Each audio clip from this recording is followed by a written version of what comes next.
کبھی سوچا ہے کہ صرف ایک خیال، ایک سوچ ہمارے جسم کو ٹھیک کر سکتی ہے؟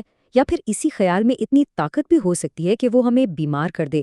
یہ کوئی جادوئی باتیں نہیں ہیں، یہ خالص سائنس ہے، اور آج ہم ذہن اور جسم کے اسی حیرت انگیز تعلق کو سمجھنے والے ہیں۔ یہ سوال صرف فلسفے کی کتابوں کے لیے نہیں ہے، بلکہ ہماری زندگی کی حقیقت سے جڑے ہیں۔ کیا یقین میں واقعی اتنی طاقت ہے کہ وہ ہماری بائیولوجی کو، ہماری حقیقت کو بدل سکے؟ آئیے دیکھتے ہیں کہ سائنس اس بارے میں کیا کہتی ہے۔ یہاں تک کہ بڑے بڑے ماہرین بھی پہلے اس بات پر شک کرتے تھے۔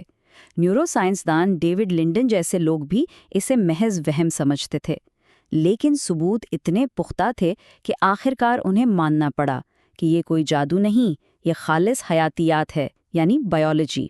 تو یہ حیاتیات آخر کام کرتی کیسے ہے؟ اسے سمجھنے کے لیے ہمیں یہ دیکھنا ہوگا کہ ہمارا دماغ اور جسم آپس میں بات چیت کیسے کرتے ہیں۔ یہ ایک مسلسل، نہ رکنے والی دو طرفہ گفتگو ہے۔ اسے یوں سمجھیں کہ یہ ایک دو طرفہ سڑک ہے۔ جسم مسلسل دماغ کو سگنل بھیجتا رہتا ہے، جیسے بھوک لگی ہے یا تھکاوٹ ہو رہی ہے، اور جواب میں دماغ ان تمام چیزوں کو کنٹرول کرتا ہے جن پر ہمارا دھیان بھی نہیں جاتا، جیسے دل کی دھڑکن، سانس کا چلنا، اور یہاں تک کہ بیماریوں سے لڑنے کی ہماری طاقت، یعنی ہمارا امیون سسٹم۔ اچھا، اس پوری گفتگو کو عملی طور پر سمجھنے کے لیے ایک ایسی مثال لیتے ہیں جس پر آج کل ہر طرف بات ہو رہی ہے: وزن کم کرنے والی نئی دوائیاں۔ یہ دوائیں اس ذہنی اور جسمانی تعلق کی سائنس کا ایک بہترین نمونہ ہیں۔ ذرا سوچیں، پیزا کا ایک ٹکڑا کھانا کتنا سادہ لگتا ہے نا؟ لیکن اس ایک لمحے میں پورا جسم دماغ سے بات کر رہا ہوتا ہے۔ ناک، آنکھ، زبان، یہاں تک کہ پرانی یادیں اور معدہ، یہ سب مل کر فیصلہ کر رہے ہوتے ہیں، ایک اور لقمہ یا بس کریں۔ اور اس ساری بات چیت میں ایک بہت ہی اہم کردار ہے GLP-1 نامی ہارمون کا۔ یہ کھانا کھانے کے تقریباً 20 منٹ بعد جسم میں خارج ہوتا ہے اور دماغ کو سگنل بھیجتا ہے کہ بھائی بس پیٹ بھر گیا ہے۔ تو اوزیمپک جیسی دوائیں کیا کرتی ہیں؟ وہ اسی قدرتی نظام کو بڑی چالاکی سے، آپ کہہ لیں کہ ہیک کر لیتی ہیں۔ وہ اس پیٹ بھر گیا والے سگنل کو اتنا طاقتور اور لمبا کر دیتی ہیں کہ جو احساس پہلے صرف چند منٹ رہتا تھا، اب وہ پورے ہفتے تک رہتا ہے۔ اور نتیجہ واقعی حیران کر دینے والا ہے۔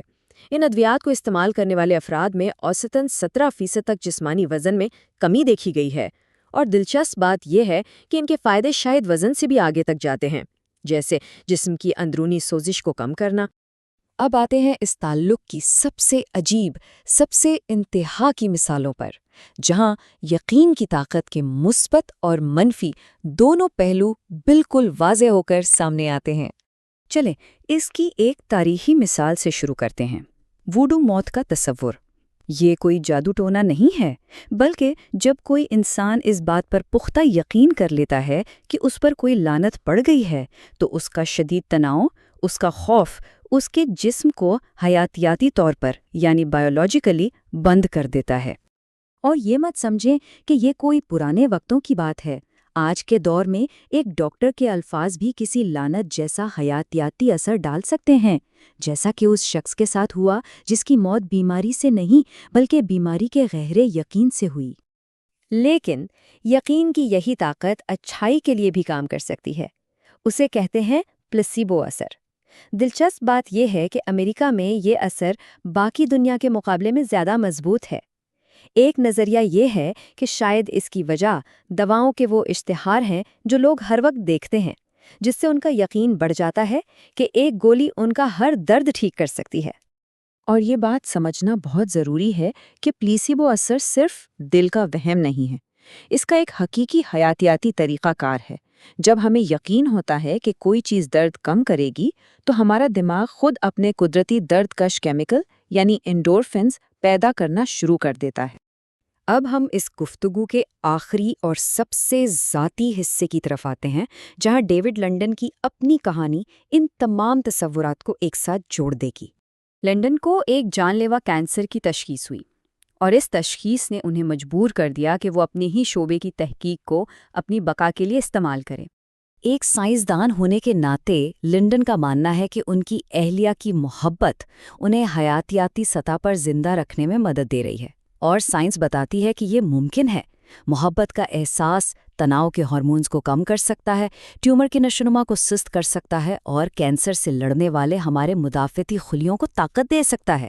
موت کا سامنا کرتے ہوئے لنڈن نے ایک نیورو سائنسدان کی حیثیت سے اس گہرے سوال پر غور کیا، ہمارا دماغ اپنی غیر موجودگی کا، اپنے نہ ہونے کا تصور کرنے سے قاصر کیوں ہے؟ اور جواب ہمارے دماغ کی بناوٹ میں ہی چھپا ہے۔ دیکھیں، دماغ کا بنیادی کام ہی اگلے چند لمحوں کی پیشگوئی کرنا ہے، اور یہ ہر پیشگوئی اس مفروضے پر ہوتی ہے کہ ہم وہاں موجود ہوں گے۔ اس لیے اپنی عدم موجودگی کا تصور کرنا اس کی بنیادی پروگرامنگ کے ہی خلاف ہے۔ اور آخر میں لنڈن کا یہ پیغام ہمیں یاد دلاتا ہے کہ ذہن اور جسم کا یہ پیچیدہ رقص صرف ایک سائنسی معمہ نہیں، بلکہ باشعور ہونے کا ایک معجزہ ہے۔ یہ شکر گزاری اور تجسس کا ایک نہ ختم ہونے والا سفر ہے۔